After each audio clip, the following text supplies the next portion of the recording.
అందరికీ praise the lord.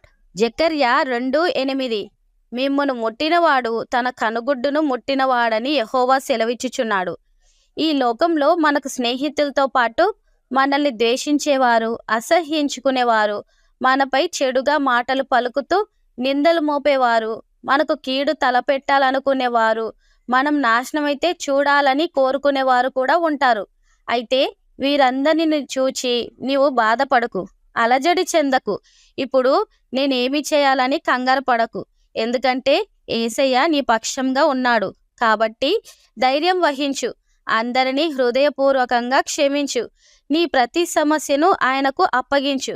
నీ శత్రువులు నిన్ను చుట్టుముట్టారేమో కానీ నిన్ను తాకలేరు, నష్టపరచలేరు. ఎందుకంటే నీవు నమ్మిన దేవుడు నీ చుట్టూ కోటగా నిలిచి కంటికి రెప్పల కాచినట్లు నిన్ను కాస్తాడు.